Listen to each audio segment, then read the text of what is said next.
Getting a Job is Not Enough by Pawan Dhingra. Getting a job is not enough. How Indian Americans navigate the workplace.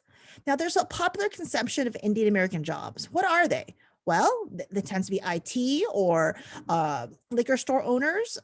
So again, lots of stereotypical perceptions of Indian Americans, but we did have Indian visas actually throughout the United States for massive things that we needed, such as for PhDs in computer science, engineering, also medical degrees to be doctors throughout the United States, as particularly like small rural areas that nobody, typical Americans didn't want to go to, such as like Alabama, Arkansas. But you'll see in these little towns like all over the South, actually you'll see an Indian family and it'll be a doctor Indian family. So again, that's something that happened because there was a visa for them. Now, are all Indians highly educated?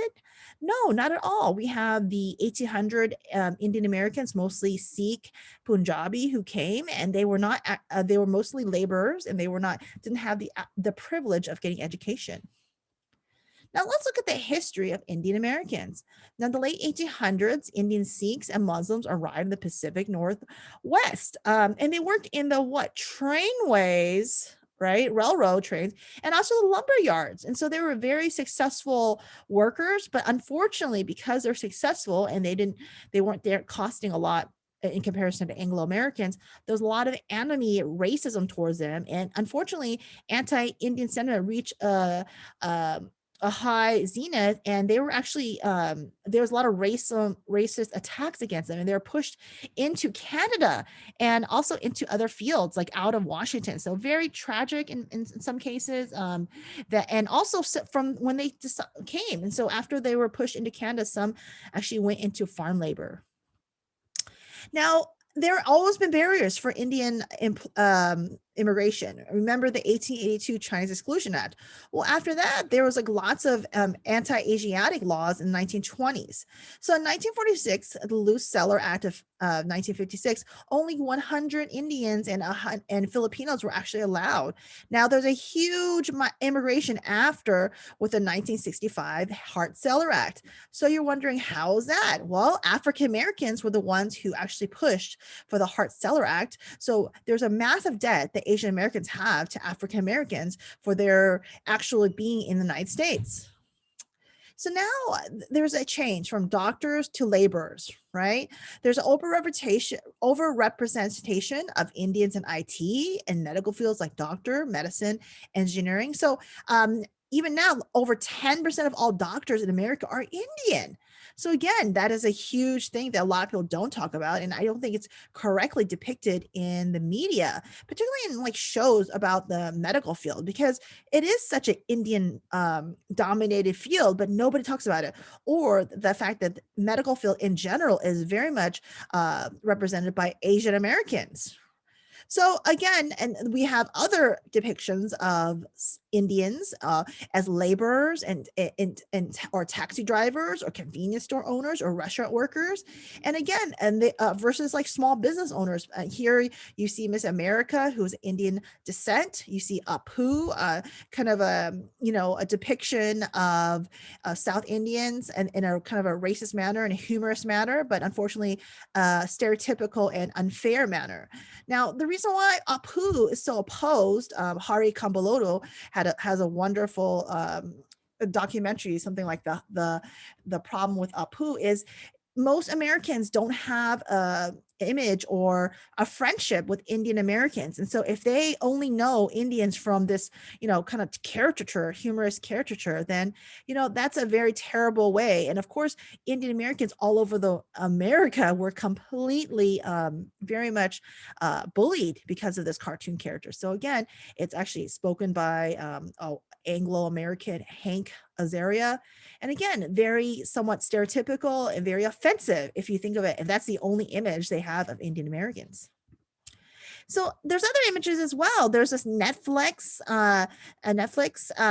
great documentary called Spelling the Dream, really inspiring. I highly recommend you watch it. Okay. And again, there's what are the other problems that Indian Americans have in the workforce? Unfortunately, there's still a lot of abuse, a lot of daily racism they feel, a lot of acts of discrimination. people disrespecting them. Also, historical banning of immigrations. Indians were blocked from coming to the United States. And also just total Islamophobia. This actually overlaps with the Arab community, but South Indians are, some are Muslim, and the largest Muslim country in the world is Indonesia. So again, a lot of things that people don't talk about, particularly, very recently in 2012, a gunman went in and killed 6 people at the Sikh temple near Milwaukee.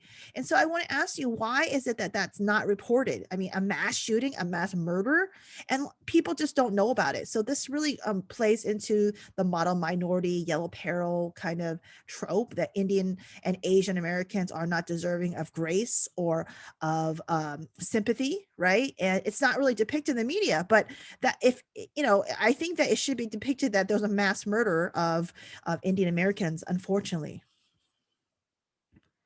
So again, not just the recent mass murder, but I want you to talk about just the historical murders that happened that pushed Indian Americans around the United States.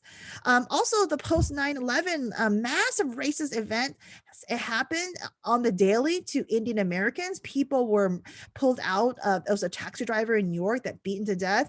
There's lots of people that were so mistreated and continue to be mistreated. Unfortunately, we now have a Muslim ban by a certain president. And so again, something to think about how, Indian Americans do not get empathy. They're overworked. They're underpaid in comparison to other workers doing the same job. Sometimes they have a green card, and so, or a certain visa. And so they're very frightened that they will be deported. So again, Indian Americans are a complex group. Some have been here over 100 years, some recent arrivals. And so that's something to think about. But getting a job is not enough, because you can't really express yourself in so many ways. Okay. So again, I want you to think about, what is happening to Indian Americans. They're stereotyped as the model minority or the yellow peril. The role that Asians are used to, they're actually used as a racial wedge.